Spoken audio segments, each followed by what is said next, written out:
दोस्तों, ना जाने पुरुषों के अंदर ये दोगलापन कहां से आ गया। एक ऐसा शब्द जिसका इस्तेमाल पुरुष समाज द्वारा अक्सर महिलाओं को नीचा दिखाने के लिए, उन्हें अपमानित करने के लिए, उनकी बुराई बतलाने के लिए किया जाता है, और उस शब्द का नाम है क्रिया चरित्र। पता नहीं समाज में कहां से पुरुषों के अंदर ये भाव आ गया कि हम महिलाओं पर शासन करने के लिए पैदा हुए हैं, हम उनसे हर एक चीज में आगे हैं, उनसे सर्वोच्च हैं। लेकिन वही पुरुष ये भूल जाता है कि आखिर हमें पैदा किसने किया। एक तरफ वही इंसान कहता है कि जब बुद्धि बट रही थी तो महिलाएं पीछे थीं, महिलाओं के दिमाग घुटनों में होता है, महिलाएं हर एक चीज में पीछे हैं पुरुषों से। तो दूसरी तरफ और बड़े चाव से जब उनसे पेश नहीं आता है, उनसे जब वो पार नहीं पाता है, तब कहता है कि क्रिया चरितम देवो न जाने।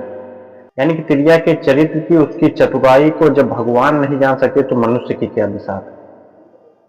तो ये दोगलापन ही तो हुआ कि जहां एक और उसे नीचा दिखाया जाता है तो दूसरी ओर खुद ही मनुष्य उसकी बढ़ाई बतलाता है।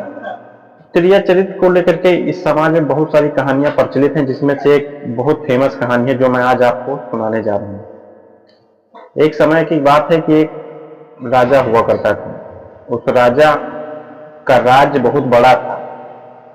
उसका एक बेटा था जिसकी उम्र लगभग 14 साल की थी।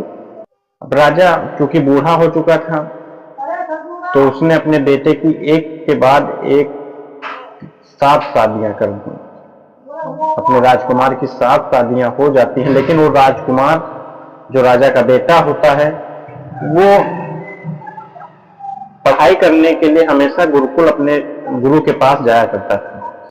एक दिन वो जब पढ़ाई करके वापस आ रहा था, तब भी रास्ते में उसे एक पनिहारन मिलती है। वो पूछती है कि हे राजकुमार, आप प्रतिदिन कहाँ जाते हैं? तो राजकुमार कहता है कि मैं शिक्षा ग्रहण करने अपने गुरु के पास जाता हूँ। तो वो पनिहारन कहती है कि अच्छा ये बताओ, आप शिक्षा ग्रहण करने लगभग काफी दिनों से जा रहे हैं प्रत्येक दिन, आपके गुरु ने आपको क्रिया चरित्र के बारे में कुछ पढ़ाया? तो वो राजकुमार कहता है नहीं, इस बारे में तो हमारे गुरु ने हमें कुछ भी नहीं पढ़ाया। तो कहती ठीक है, अब कल जब जाना अपने गुरु के पास, तब उनसे क्रिया चरित्र के बारे में पूछ कर आना। वो राजकुमार गुस्सा आ जाता है अपने गुरु के ऊपर, उसकी आंखें लाल हो जाती हैं। वो जब दूसरे दिन गुरु के पास जाता है तो गुस्से में पूछता है कि गुरुदेव, आपने मुझे क्रिया चरित्र क्यों नहीं पढ़ाया? ये क्या होता है? आखिर इसके बारे में मुझे बताया क्यों नहीं? तब उस गुरु ने कहा कि हे राजकुमार, क्रिया चरित्र पढ़ना खतरे से खाली नहीं है, इसको पढ़ने में जान से भी हाथ धोना पड़ सकता है। राजकुमार कहता है कोई बात नहीं, लेकिन मुझे क्रिया चरित्र पढ़ाओ। राजकुमार की जिद के बाद उसके गुरु ने उसे क्रिया चरित्र पढ़ाना शुरू किया। लगभग 1 साल की कठिन पढ़ाई के बाद उनके गुरु ने कहा कि ठीक है, तुम्हारी पढ़ाई पूरी हुई और आज से तुम अपने राजपाट संभाल सकते हो। जब उस राजकुमार को उनके गुरु ने विदा किया, तब साथ में उन्हें एक यंत्र भी दे दिया और कहा कि इस यंत्र को जब अपने कान में लगाओगे तो तुम्हें कोई पहचान नहीं पाएगा, तुम्हारी पहचान छिप जाएगी और तुम सभी को पहचान जाओगे, और इसे लगाकर तुम रात में ही निकलना। उस यंत्र को लेकर के वो राजकुमार आ जाता है अपने राज्य में और अपना राजपाट ग्रहण कर लेता है, वो राजा बन जाता है। फिर एक दिन रात को वो निकलता है अपने गुरु के बताए हुए रास्ते पर और उस यंत्र को अपने कान में लगा लेता है। वो पूर्व दिशा की ओर जा रहा होता है कि तभी रास्ते में उसे वही पनिहारन दिखाई देती है जिसने उससे क्रिया चरित्र के बारे में पूछा। तो चूंकि वो यंत्र लगाए हुए था तो पनिहारन उसे पहचान नहीं पाती है, लेकिन उस राजा ने, उस राजकुमार ने उसे पहचान लिया।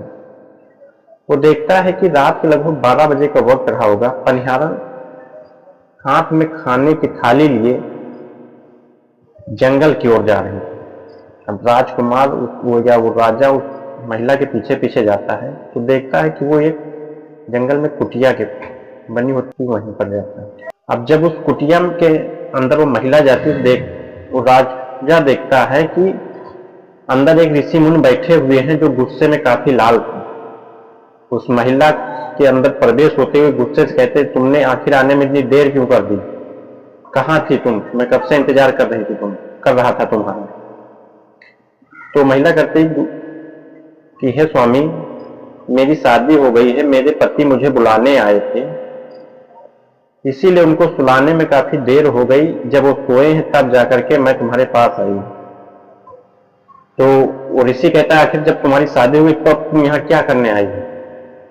चली जाती अपने पति के साथ। लेकिन वो पनिहारन कहती है कि मैं तुम्हारे बिना नहीं रह सकती, मेरी शादी जबरदस्ती करा दी गई है।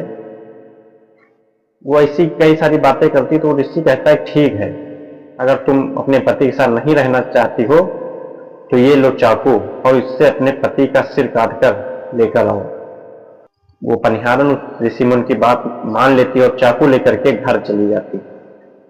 वो राजकुमार पीछे पीछे उसके साथ चलता है और जब घर वो पहुंचती है, उसका पति सोया हुआ होता है। तो पनिहारन उसी चाकू से अपने पति का गला काट डालती है और गला काटने के बाद उसके कटे हुए सिर को उसी ऋषि मुनि के पास ला करके रख देती है।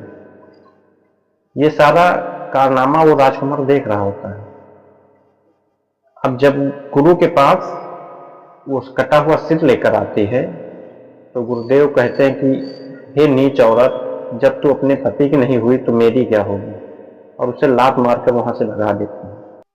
वो महिला, वो पनिहारन फिर वापस अपने घर आती है और घर आने के बाद वो सिर को अपने पति के घर से जोड़ देती है और सुबह होने के इंतजार करती है।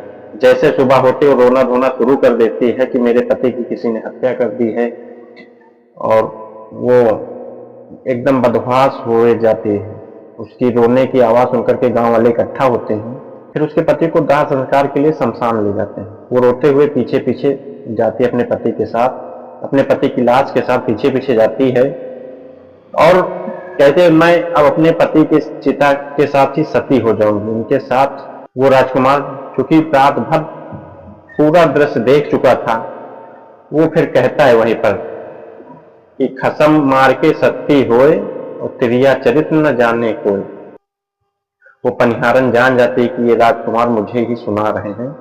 वो जब सती होने लगती है अपने पति के साथ चिता में, तब वो उस राजकुमार से एक बात कह जाती है।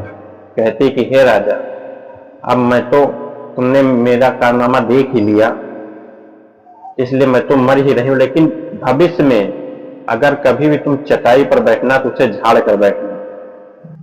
और इतना कह करके वो महिला अपने पति के साथ, वो पनिहारन अपने पति के साथ सती हो जाती है। अब राजा इधर सोचते कि मैं तो राजा हूं, मैं आखिर चटाई पर क्यों बैठूंगा। तो ये इसी सोच में राजा रहते हैं। तो ये था इस कहानी का भाग 1। अगला भाग कल हम जो है आपको बताएंगे कि इसके आगे क्या होता है। फिर राजा की कैसे जान पर आ जाती है, राजा कैसे अपनी जान की बाजी लगा करके मौत के कुएं से बाहर आते हैं। ये सब जानने के लिए आप हमारे चैनल को सब्सक्राइब करें, साथ ही एक लाइक का बटन जरूर दबा दें, जिससे हमारा हौसला और बढ़ता रहे। मिलते हैं कल इसी कहानी के अगले भाग में। तब तक के लिए नमस्कार।